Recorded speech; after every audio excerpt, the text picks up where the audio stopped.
Hey everybody. This is section 4 of Rosa Luxemburg's The Russian Revolution. It's titled The Constituent Assembly. Let us test this matter further by taking a few examples. The well-known dissolution of the Constituent Assembly in November 1917 played an outstanding role in the policy of the Bolsheviks. This measure was decisive for their further position. To a certain extent, it represented a turning point in their tactics. It is a fact that Lenin and his comrades were stormily demanding the calling of a Constituent Assembly up to the time of their October victory, and that the policy of dragging out this matter on the part of the Kerensky government constituted an article in the indictment of that government by the Bolsheviks and was the basis of some of their most violent attacks upon it. Indeed, Trotsky says in his interesting pamphlet, From October to Brest-Litovsk, that the October Revolution represented, quote, the salvation of the Constituent Assembly, end quote, as well as of the revolution as a whole, quote, and when we said, end quote, Trotsky continues, quote, that the entrance to the Constituent Assembly could not be reached through the preliminary parliament of Tseretelli, but only through the seizure of power by the Soviets, we were entirely right, end quote. Trotsky. And then, after these declarations, Lenin's first step after the October Revolution was, the dissolution of this same Constituent Assembly to which it was supposed to be an entrance.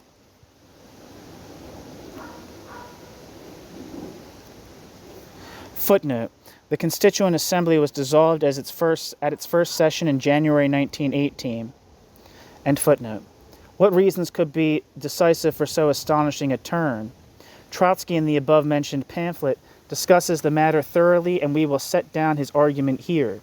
Quote, while the months preceding the October Revolution were a time of leftward movement on the part of the masses, and of an elemental flow of workers, soldiers, and peasants toward the Bolsheviks, inside the Socialist Revolutionary Party, this process expressed itself as a strengthening of the left wing at the cost of the right.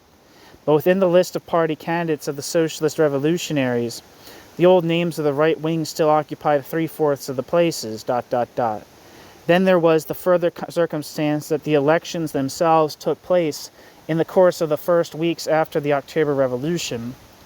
The news of the change that had taken place spread rather slowly in concentric circles, from the capital to the provinces, and from the towns to the villages. The peasant masses in many places had little notion of what went on in Petrograd and Moscow. They voted for, quote, land and freedom, end quote, and elected as their representatives in the land committees those who stood under the banner of the, quote, Narodniki, end quote. Footnote, quote, populists, end quote, a name used at this time for the Socialist Revolutionary Party, which as a party supported Kerensky and opposed the October Revolution. End footnote. Thereby, they voted for Kerensky and Avksentiev, who had been dissolving these land committees and having their members arrested. This state of affairs gives a clear idea of the extent to which the Constituent Assembly had lagged behind the development of the political struggle and the development of party groupings, end quote. Trotsky. All this is very fine and quite convincing, but one cannot help wondering how such clever people as Lenin and Trotsky failed to arrive at the conclusion which follows immediately from the above facts. Since the Constituent Assembly was elected long before the decisive turning point, the October Revolution, footnote, Rosa Luxemburg is not correct. The elections of the Constituent Assembly were largely arranged for prior to the October Revolution, but actually took place immediately after that event. End footnote. Since the Constituent Assembly was elected long before the decisive turning point, the October Revolution, and not its composition, reflected the picture of the vanished past, and not of the new state of affairs, then it follows automatically the outgrown and therefore stillborn Constituent Assembly should have been annulled, and without delay new elections to a new Constituent Assembly should have been arranged. They did not want to entrust, nor should they have entrusted, the fate of the revolution to an assemblage which reflected the Kerenskyan Russia of yesterday, of the period of vacillations and coalition with the bourgeoisie. Hence there was nothing left to do except to convoke an assembly that would issue forth out of the renewed Russia that had advanced further. Instead of this, from the special inadequacy of the Constituent Assembly, which came together in October, Trotsky draws a general conclusion concerning the inadequacy of any popular representation whatsoever, which might come from universal popular elections during the Revolution. Quote, thanks to the open and direct struggle for governmental power, end quote, Trotsky writes, quote, the laboring masses acquire in the shortest time an accumulation of a political experience. The laboring masses climb rapidly from step to step in their political development. The bigger the country, the more rudimentary the country's technical apparatus, the less is the cumbersome mechanism of democratic institutions able to keep pace with this development, end quote. Trotsky.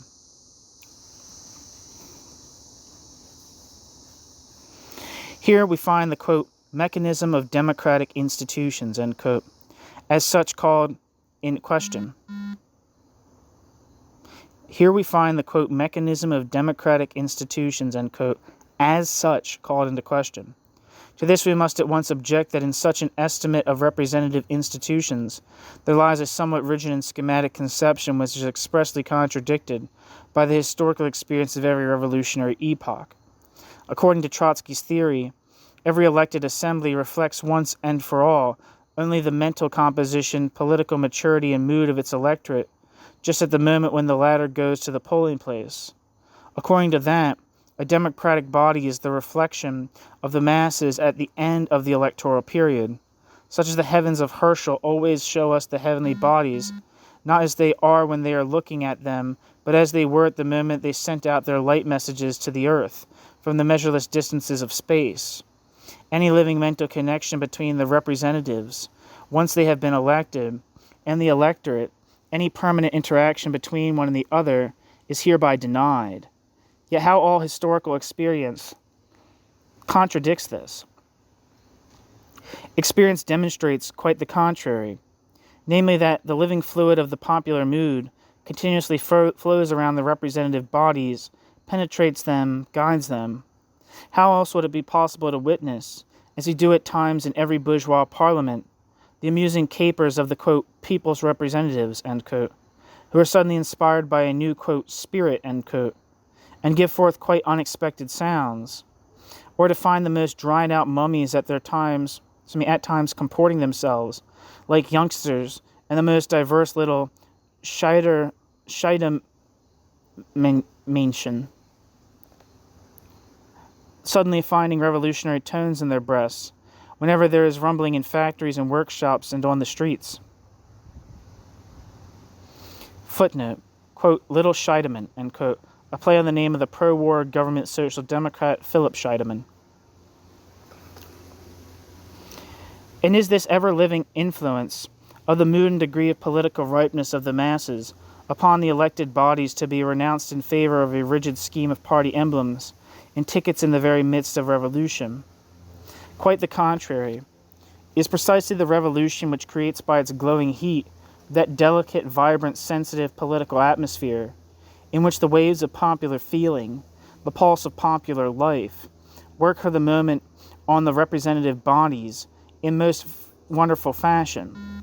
It is on this very fact, to be sure, that the well-known moving scenes depend, which invariably present themselves in the first stage of every revolution, scenes in which old reactionaries or extreme moderates, who have issued out a parliamentary election by limited suffrage under the old regime, suddenly become the heroic and stormy spokesmen of the uprising.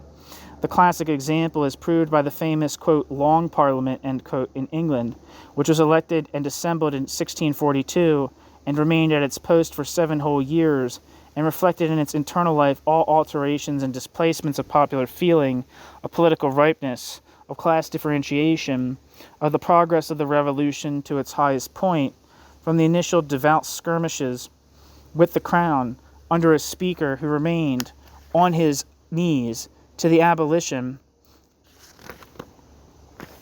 of the House of Lords, the execution of Charles, and the proclamation of the Republic.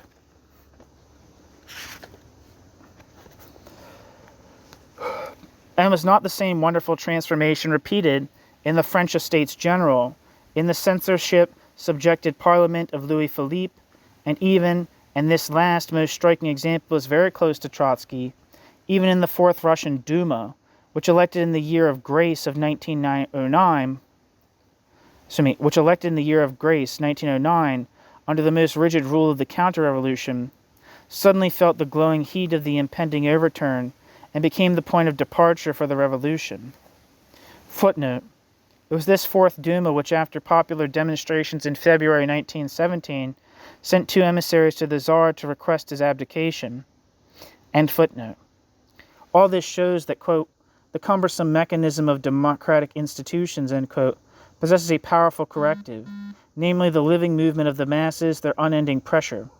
And the more democratic the institutions, the livelier and stronger the pulse beat of the political life of the masses, the more direct and complete is their influence, despite rigid party banners, outgrown tickets, electoral lists, etc.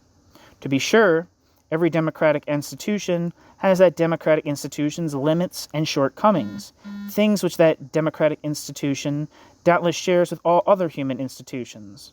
But the remedy which Trotsky and Lenin have found, the elimination of democracy as such, is worse than the disease it is supposed to cure, for it stops up the living source from which alone can come the correction of all the innate shortcomings of social institutions. That source is the active, untrammeled, energetic political life of the broadest masses of the people.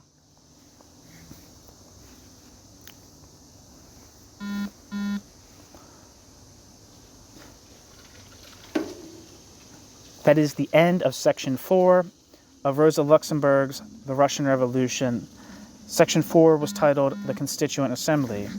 The next section, Section 5, is titled The Question of Suffrage.